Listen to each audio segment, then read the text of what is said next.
एक लड़की थी पिंकी नाम की, जो मल्टीनेशनल कंपनी में कोलकाता में काम किया करती थी। तभी उसे एक ऑफ़र आता है भारत की राजधानी दिल्ली से। वो ऑफ़र काफ़ी अच्छा होता है और वो लड़की उस ऑफ़र को स्वीकार कर लेती है और वो जाके दिल्ली चली जाती है। उसका इंटरव्यू होना होता है, तभी वो यहाँ पर बैठती है। इंटरव्यू का उसका नंबर आता है। उससे पहले एक बुज़ुर्ग आदमी उसके पास आता है और कहता है कि आप चाय पिएंगे या कॉफ़ी। तो उसे बोला कि आपको क्या पसंद है। तो उसने कहा आप बता दो, जो पीना हो वो हम लेकर आएंगे। तो वो जो बुज़ुर्ग आदमी उससे पूछता है, वो कहता है कि आपको जो पसंद हो वो बता दो। तो बोली आप क्या अच्छा बना लेते हो। तो उसने मतलब बोला एक चाय ले आओ, मेरा इंटरव्यू है तो मैं काफ़ी घबराई हुई भी हूँ, थोड़ी चाय पी लेंगे तो थोड़ा रिलैक्स मिल जाएगा। तब वो चाय बना करके लाता है और उसके बाद जब वो चाय पीती है तो जैसे ही चाय पीती है सबका इंटरव्यू ख़त्म हो जाता है, उसका नंबर आता है तो उसे कुछ ध्यान नहीं रहता है और वो वहीं पर सो जाती है। उसके सो जाने के बाद उसको जब होश आता है तो तकरीबन 14 से 15 घंटा बीत चुके थे। और वो जब होश आता है तो वहाँ पर देखती है जहाँ पर वो थी तो एक बंद कमरे में थी और वहाँ पर एक अनजान व्यक्ति उसके साथ जो था वो काफ़ी बुजुर्ग टाइप का था और उसके तन पर भी कपड़े नहीं थे और इसके तन पर भी कपड़े नहीं थे। ये देख करके वो शॉक्ड हो जाती है और सोचती है कि मेरे साथ क्या घटना घटित हो गई है। लेकिन उसके बाद जैसे ही वो अपने आप को देखती है और उसके जो जो बॉडी के पार्ट्स होते हैं वो मतलब इतने कमज़ोर हो जाते हैं कि वो अपने ना तो हाथ चला पा रही थी अच्छे से, ना ज़बान खोल पा रही थी, ना कुछ बोल पा रही थी, ना चिल्ला पा रही थी, क्योंकि उसको ऐसा नशीला पदार्थ दे दिया था जिसकी वजह से उसकी मतलब जो शक्ति होती है वो बहुत ज़्यादा कम हो गई थी। इसके बाद जब उस बुढ़े व्यक्ति को वो देखती है तो वो उसके तन पे एक भी कपड़ा ना होने की वजह से और परेशान हो जाती है कि मेरे साथ इसने क्या कृत्य किया है और क्या किस घटना को अंजाम दिया है। लेकिन तभी वो देखती है कि वो बुढ़ा व्यक्ति उसके साथ उसके शरीर के साथ छेड़खानी करता है और उसके जो भी तो वो जो बुढ़ा व्यक्ति था उस जो पिंकी नाम की लड़की थी उसके शरीर के साथ खेल रहा था।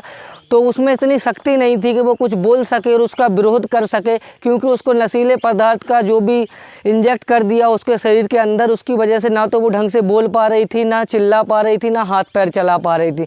देखते ही देखते काफ़ी समय गुजर जाता है और एक के बाद एक करके ऐसे उसके साथ रेप जैसी घटना को अंजाम देते हैं।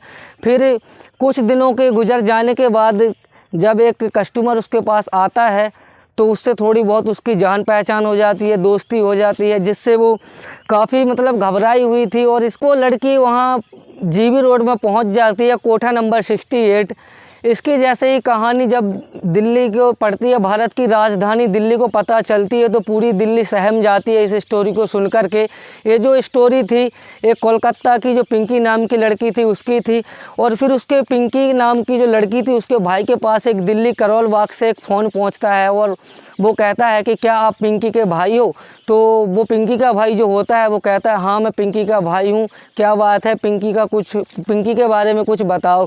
तो उसने कहा कि आप पिंकी को कैसे जानते हो। तो उसने कहा आपकी जो पिंकी बहन है वो जीबी रोड के कोठा नंबर 68 में है और मैं वहाँ पर 2-3 बार गया हूँ, उनसे मुलाकात मेरी हुई है। तो आपकी बहन ने ये मैसेज देने को मेरे से कहा था तो मैंने इस मैसेज को आपको दिया है, आप दिल्ली आ जाओ। तो जैसे ही वहाँ पर फ़ोन पहुँचता है तो उसका भाई अपने घर वालों से बात करता है और कहता है कि मुझे दिल्ली जाना है। तो घर वाले भी कह देते हैं और वो अपनी टिकट बनवाता है और दिल्ली के लिए रवाना हो जाता है। तो वो उसी जीबी रोड पर उसका भाई जाता है और कोठा नंबर 68 पर पहुंचता है और जो उस कोठे की मालकिन होती है उससे डिमांड करता है कि मुझे किसी अच्छी सी लड़की को दिखाओ, मुझे मतलब उसके साथ रात गुजारनी है और जो भी होता है कोठों पर वो करना है। तो उसके बाद जैसे ही वो लड़कियों को देखता है तो एक कम से कम बहुत सारी लड़कियों को देखता है लेकिन सभी को वो रिजेक्ट करता है। उसके बाद फिर वो कोठा वाली कहती है कि एक अभी नई लड़की आई है जो काफ़ी खूबसूरत है लेकिन आपको उसके कुछ पैसे ज़्यादा देने पड़ेंगे। तो वो लड़का इसके लिए भी तैयार हो जाता है। जब उसकी बहन उसके सामने आती है तो एक दूसरे को देख करके इनकी आंखों में आंसू आ जाते हैं और ये इशारों में बात कर लेते हैं और एक दूसरे को तसल्ली बंधा देते हैं कि ऐसा ना लगे इन्हें कि कुछ समझ में आ जाए तो इसके बाद वरना हम लोगों का बचना बहुत मुश्किल हो जाएगा। तो वो कोठे वाली से बात करता है और कहता है मुझे ये लड़की पसंद है, इसका आप चार्ज बता दीजिए। फिर वो चार्ज बता देती है और उसके बाद फिर वो कोठे के अंदर जाते हैं, कमरे में उसको ले जाते हैं। तो एक दूसरे को गले लग के काफ़ी सारा रोते हैं, एक दूसरे को बताते हैं कि कैसे घटना घटी है। तो वो बहन उसकी बताती है कि जो मल्टीनेशनल कंपनी में उसकी बहन काम कर रही थी कोलकाता में, उसकी कोई सहेली थी, शांति नाम की वो सहेली थी, जिसने ये बताया था कि एक दिल्ली से मेरे लिए ऑफ़र आया है जिसमें सैलरी तकरीबन 1 लाख रुपए है और यहाँ पर सैलरी 25,000 मिल रही है। लेकिन उसकी सहेली बोली कि तुझे तो पता ही है कि मेरे घर वाले इतने बेकार हैं कि मुझे दिल्ली नहीं जाने देंगे और मेरी घर की स्थितियाँ कुछ ऐसी हैं कि पूरा घर मुझे ही संभालना पड़ता है, तो इस वजह से मैं नहीं जा सकती। तो उस पिंकी ने सोचा कि क्यों ना इस ऑफ़र को मैं स्वीकार कर लूं और मैं दिल्ली चली जाऊं, क्योंकि यहाँ पर 25,000 रुपये मिलते हैं, इतने में गुजारा भी नहीं होता है। तो पिंकी ये बताती है अपने भाई को, फिर वहाँ से वो अपनी टिकट वगैरह करवा के दिल्ली आ जाती है और पूरी घटना अपने भाई को समझाती है कि कैसे उसका इंटरव्यू हुआ था और मतलब किस प्रकार से एक बूढ़े व्यक्ति ने उसको चाय पिलाई थी जिसमें कुछ भी नशीले पदार्थ मिला करके पिला दिए थे। तो 15 से 20 घंटे बाद मुझे होश आया था। होश आने के बाद मैंने अपनी जब आंख खुली तो मैंने पाया कि मैं इस कोठे के अंदर हूँ और मेरे साथ कुछ लोग आपत्तिजनक स्थिति में हैं और मेरे तन पर भी एक भी कपड़ा नहीं था, मैं भी एक नंगन अवस्था में थी। भाई और बहन एक दूसरे को गले लगा करके काफ़ी रोने लगे और उसके बाद उसका समय ख़त्म हो जाता है और वो कोठे वाली आती है, वो कहती है कि आपका समय ख़त्म हो गया है, अब आप जाओ यहाँ से। तो वो बोलता है कि मैं कुछ और चार्ज देने के लिए तैयार हूँ, आप मुझे थोड़ा और रुकने दें। तो उसने कुछ और चार्ज दिया, उसके बाद वो रुका। उसके बाद उन्होंने प्लानिंग की कि उसका जो फ्रेंड था उसकी बहन के पास एक कस्टमर आता था, उससे थोड़ी उसकी फ्रेंडशिप हो गई थी, वो रेगुलर आता रहता था।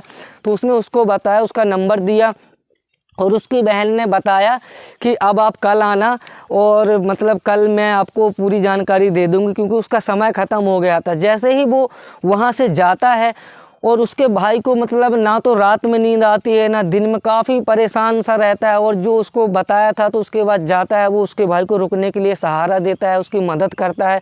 लेकिन जब दूसरे दिन वो आता है कोठे में और उस कोठे वाली से कहता है कि मुझे आज भी उसी लड़की को चाहिए, तो वो कोठे वाली बोलती है आज आपको कुछ और एक्स्ट्रा पैसे देने पड़ेंगे, क्योंकि वो लड़की ऑलरेडी किसी और ने अभी मतलब पैसे उसकी बोली लगा दी है।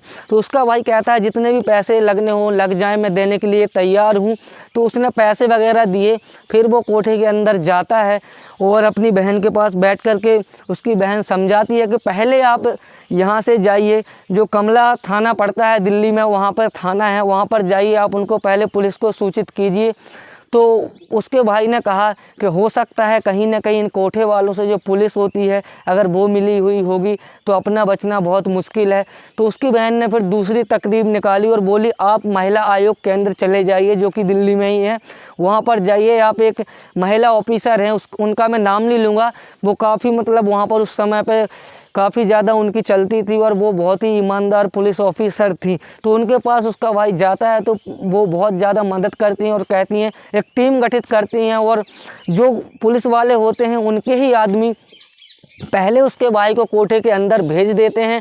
उसके बाद फिर जो पुलिस के आदमी होते हैं सिविल ड्रेस में आते हैं, वो उस कोठे के अंदर जाते हैं और उसको रंगे हाथों पकड़ लेते हैं।